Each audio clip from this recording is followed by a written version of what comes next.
going to be the first sort of talk show interview on the Drum Channel. And here we are out at lovely Oxnard, California, and we've got the legendary Louie Bellson with us, also Mr. Peter Erskine and Danny Seraphine. And we're just going to talk drums, so you can be a fly on the wall and enjoy it, and hopefully learn from it. And on that point, I guess I'd like to start by saying, if we could have anybody in the world, it would be you, Louie, to open this up, because you are the most elegant, beautiful ambassador of the sophistication of the art of drumming that I think the world has ever known. And we're just so pleased to have you here, and we've all learned so much from you, and we want to pick your brain and get a little more out of you. So, I'm happy to be here with such great company like yourself, Terry Bozzio, and Peter Erskine, and Danny Seraphine. I learned from you guys. I think it's important to know where you came from and where you're going. And I always talk about Joe Jones, Big Sid Catlett, Chick Webb as my mentors. But then as I progress, I hear you, and I hear Pete, and I hear Danny Seraphine, and it brings me up another level, because that's what it's all about. Whatever I can do to learn from somebody, doesn't make any difference who it is.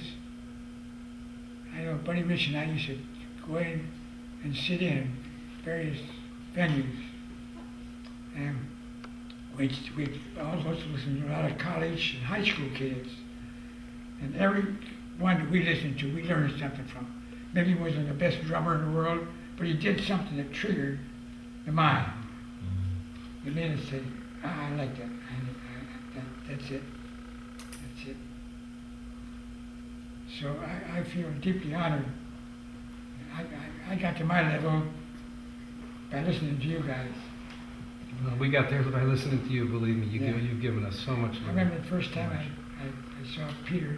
He was with Stan Kenton's band, and he completely blew me away, doing things that I never heard.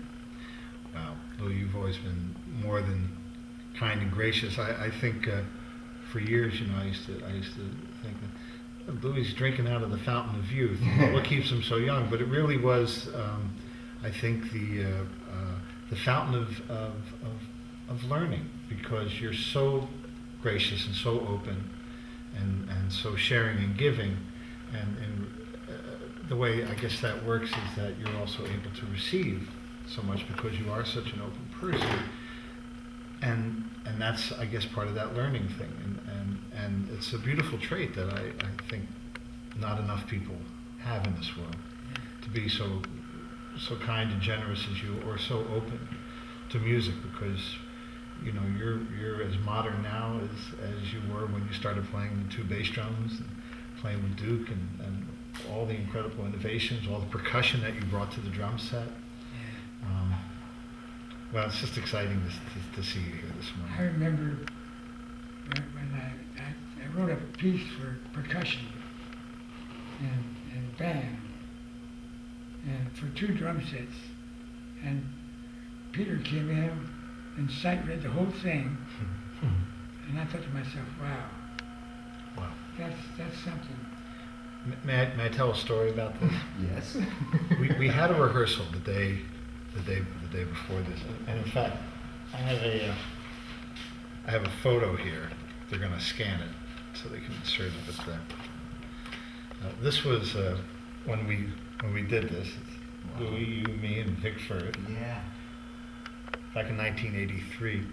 So anyway, Louie and I do a rehearsal, and Louie goes, the band's going to play here, and then I'll do another thing, and you play, and then you do your thing. So I kind of do my thing, and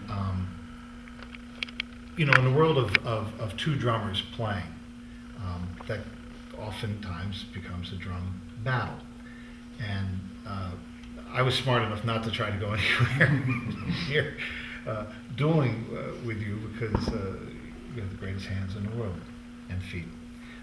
But you were very kind, and you were kind of playing on, at my level. And I said, okay. So we did the rehearsal, and then you said, okay, Pete, I'm going to play a solo, and then I'm going to finish my solo with a roll. And then you join me, and then we'll take it out. We'll finish the piece. Okay, no problem. Well, at the concert, I played my solo. Louie plays a magnificent solo, and he starts his roll. But the roll is getting softer and softer and softer. Now it's the softest roll I've ever heard in my life. It's just perfect, kind of like the damp Kleenex at 100 yards. And you look over at me while you're rolling, and you smiled like, okay, come in. And I remember I looked at you during the concert, and I just went, and in the back of the hall, this is during the Percussive Arts Society convention in Knoxville, Tennessee, I see a lot of the guys like Lenny DiMuzio and Jim Coffin and Armin Zildjian belly laughing because they know what's going on. They know I can't possibly play a role as soft as yours.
So you didn't get me with a bang, you got me with the whimpers. Eventually I finally get up the nerve to come in and I kind of sputter in.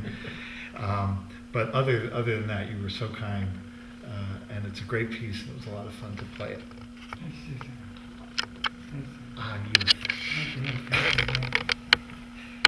get you one.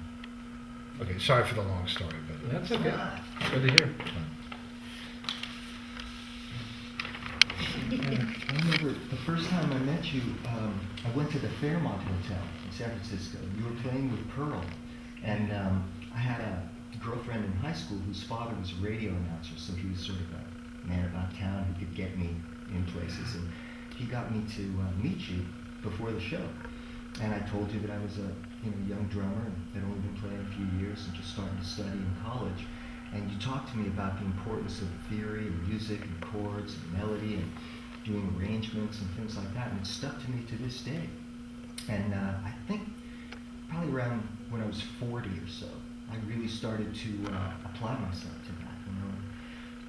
I took the basic courses and stuff, and I know the names of the notes on the staff, and I can read rhythms pretty good. But when it came to that other stuff, I wanted to get more involved, so I started writing more classical pieces and different arrangements and scoring them out and stuff.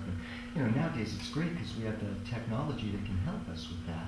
And I always say, what would Mozart have done with a computer like we have today, where you can pretty much write a whole score or arrange any kind of electronic sounds you want. And things like this are what make you more than just a great drummer, which is kind of an undisputed fact that everybody pretty much knows. But you're such a great musician and writer and composer and all-around great guy, educator, and you were one of the kindest people to take the time to sit down and say, this is important, and this is important, and this is important, and those things stick, and they are important to me, and I try and pass that along to my son and my students as well, and it's the big picture, and then when you talk about this spiritual or psychological aspect of playing too. When we played together one time in San Francisco, you had gone out to eat. I opened the show, and then you came on, and I asked you if you wanted to warm up a little bit, and you said, no, I got out of the habit of warming up because a lot of times you don't get the chance to warm up, and I don't want to feel that way. And you went out and you did you said, drumming is all about three things: singles, doubles, and flams. And you did an example of the rolls and the flams and the buzzes and all, and it was just flawless and beautiful. And you were cold. You picked up the sticks cold and did this. And I asked you about it later, and you talked about being in Japan and the aspect of Aikido, and how you were able to channel this energy. And I'd like you to talk about that if you feel so inclined. I, as a youngster, I didn't have any problem technique-wise, but my father, who played all instruments, had a music store. He said, what I want to do is to learn how to play for everybody. And you have to go to the piano and have some fun working on the piano. So I said, I don't want to play piano, I want to play drums. She said, keep on playing drums. But the minute I got to the piano, I took 3 lessons from my father. It opened up a new scope for me. I said, wow, there's something else. So now I started listening to Chick Webb, Big Sid Cat, Joe Jones, and I suddenly realized that these guys are a great accompaniment to whatever was going on in front of the band. And so I think that made me a better drummer, made me more of a musician. I learned how to hear. Because Dizzy Gillespie gave me a lot of lessons. He said, don't forget, when you're playing, and I'm playing harmonium, and you got to be able to hear me in order to give me the proper backing. Because before that, I was playing, having a ball, not realizing that Dizzy was doing his thing up there, and I'm back there. So Dizzy turned around and said, can you hear what I'm doing? I said, no, I can't. I need a monitor. No. You have to hear what I'm doing. But I learned from those guys musically what to do. Take a back seat, be an accompaniment. Then when it's time for me to play a solo, then play the solo. That's a good lesson. And of all things, don't play everything you know in the first 4 bars. So, because there's no place to go after you play the 4 bars, where do you go from that point? But some of the things I was talking with Don I learned that perfect coordination is when you think it and play it at the same time. If I think in my mind, if I start humming a rhythm, I got to be able to do it with my hands and my feet, as well as what's happening up here, upstairs. If I think ahead, it's not going to happen. If I anticipate, or if I anticipate here and leave this last, it's going to be mistakes made. So those kind of things help me along. It's being in the moment. Yeah, being in the moment. Yeah. Good. Perfect coordination is when you think and play at the same time. Aikido, I didn't know what I was doing when I was a kid. So when Buddy Rich and I went to Japan, he made me stay where he's staying, you know. I had already set to stay with a Japanese family, because I love Japanese food. And Buddy, his idea of food was a steak and cheesecake. So there I was. I had to move out of this house and go stay with Buddy, which was okay, because we've been dear friends for years. But Aikido, I was talking to Hideo Shiraki, And he said, "You do Aikido better than I've ever seen anybody." And I said, "What's Aikido?" "Well, it's a martial form of art, but it's unlike judo in that you don't hurt anybody. You defend yourself. But Marcel, the pantomimist, he was an expert with that. You think positive. In other words, I used to teach my students, I want you to go up and play a number with my band. Oh, well, I don't know about that. No negative, everything positive. I want you to get up on the drums and take a deep breath like an athlete and say, yeah, I got something that I got ready to do, and I need to have this step and this step ready. Because if that's not ready, then I'm not ready." So that Aikido taught me how to think positive, no matter what the circumstance was. And today, I've had a bout with Parkinson for the last 5 years. So I take my medicine. If I don't take my medicine, I'm like Muhammad Ali. I shake a little bit. So what I do, even with this, I think positive and leave the negative. Yeah, think positive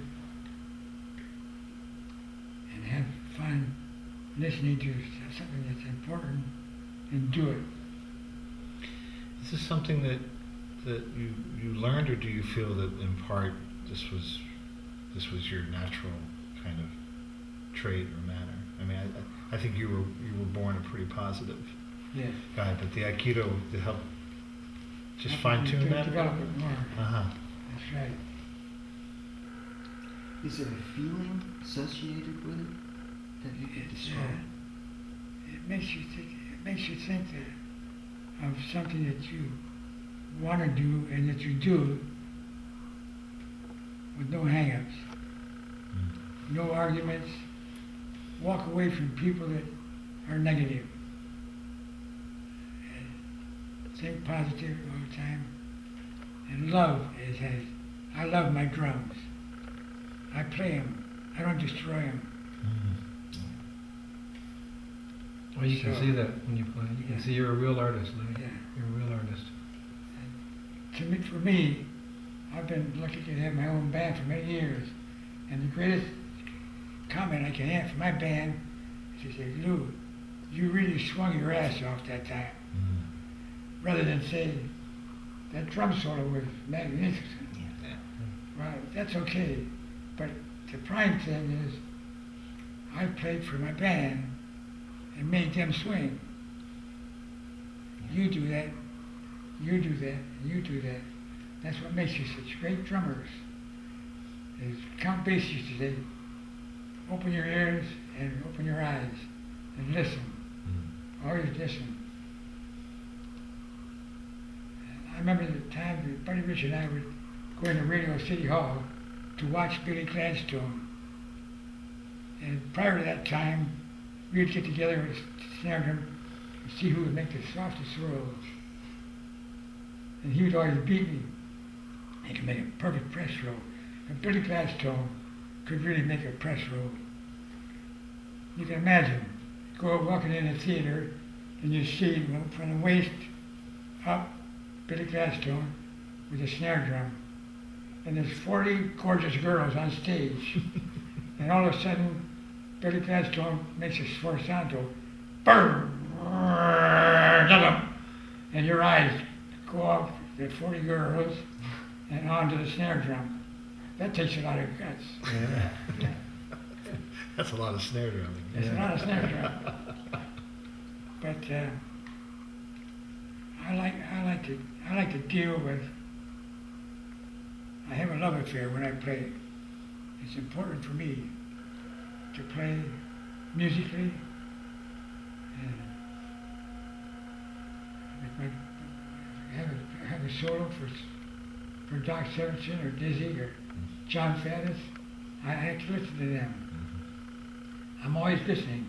At rehearsal, I play so soft. Guys, they come on, play a little louder. I said, no, I want to play soft first. I want to hear what I wrote in my arrangement. And that's what Aikido is all about.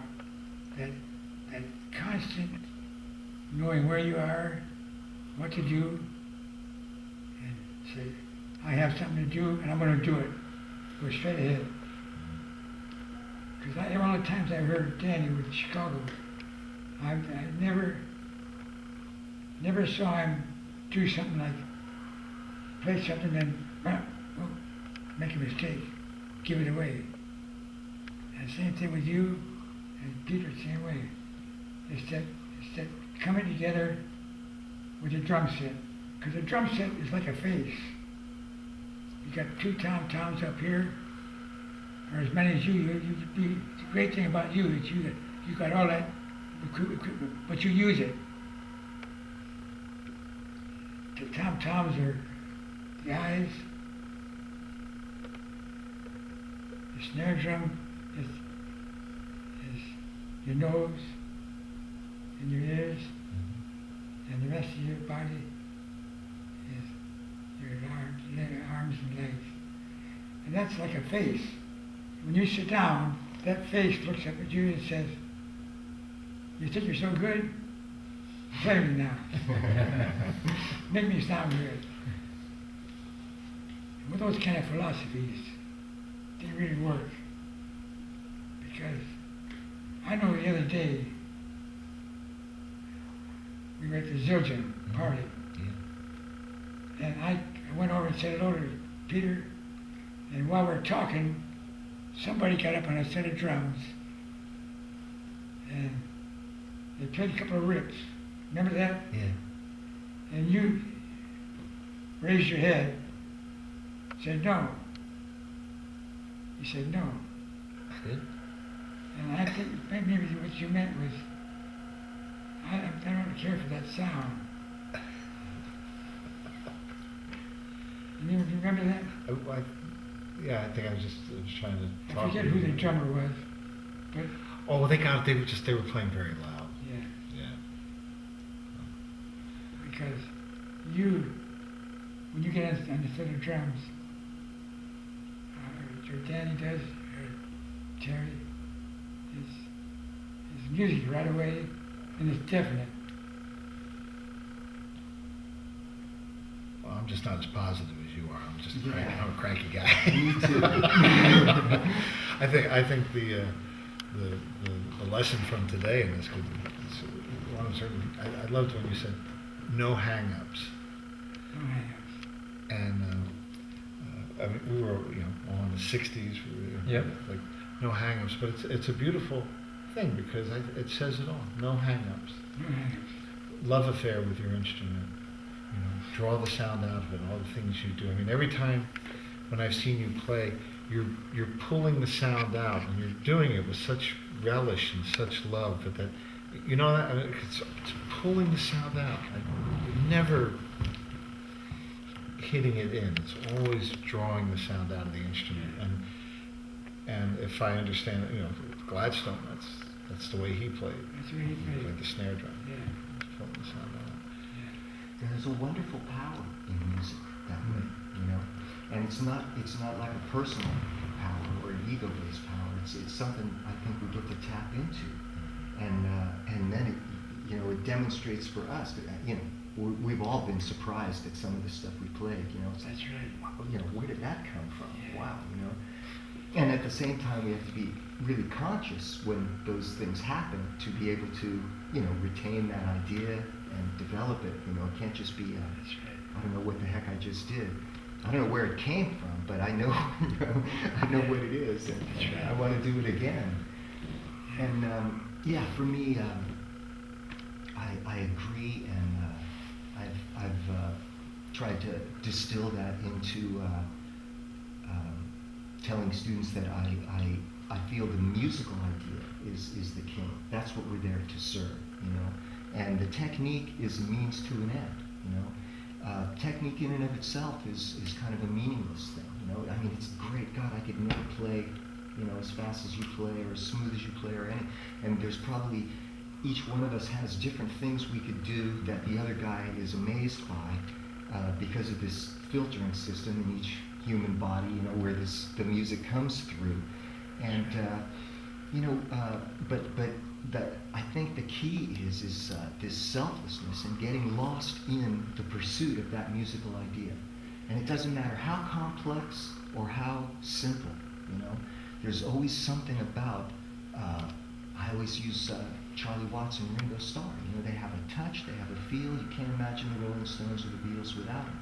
They're not Buddy Rich, they're not Louie Bellson, you know. And, but it's still a beautiful thing.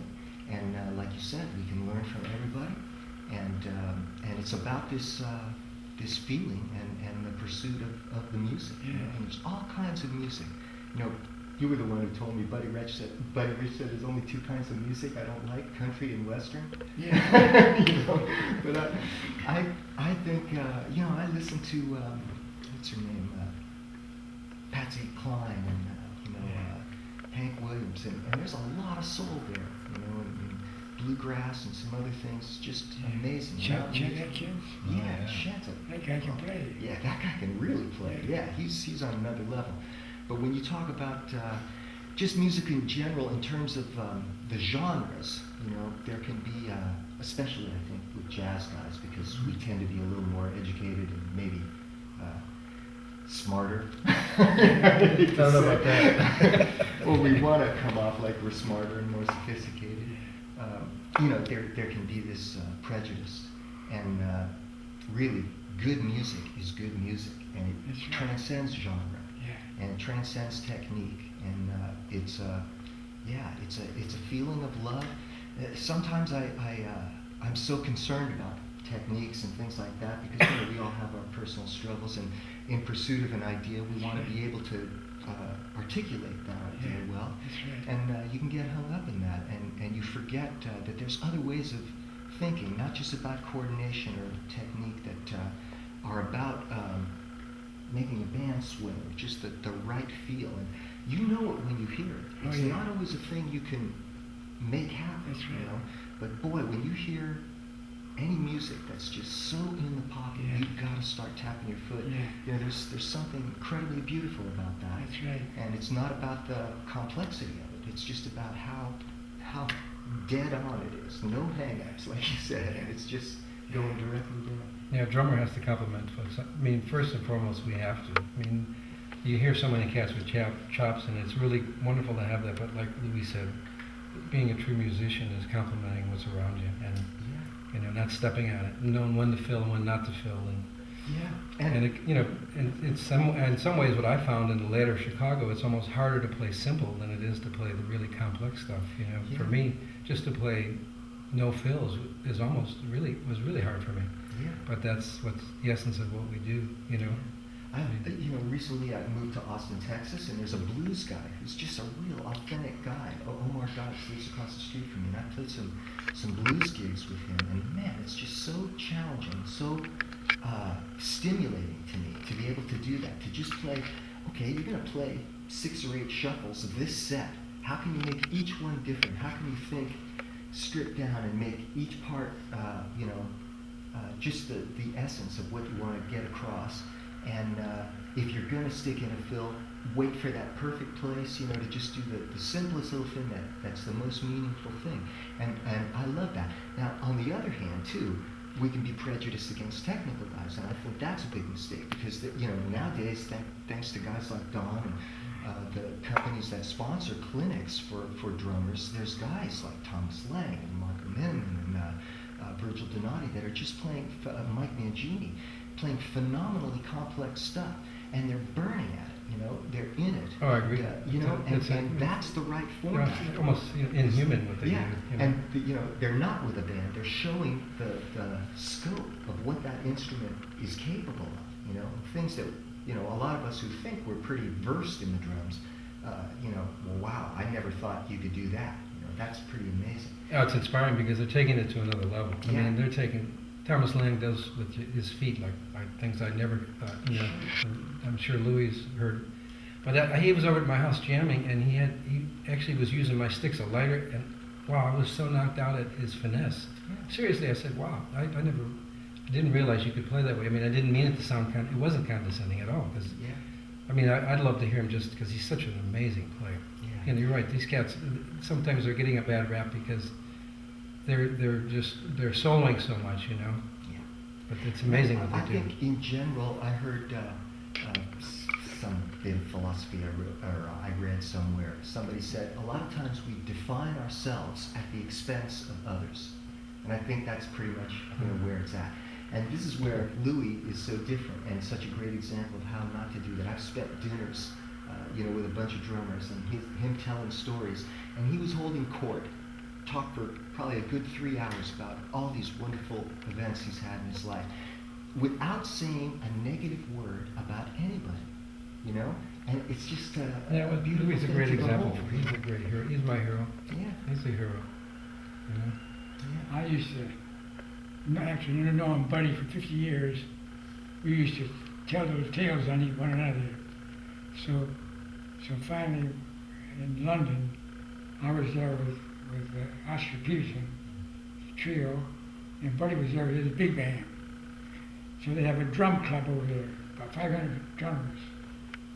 They gave me a silver platter, and they had one for Kenny Clare.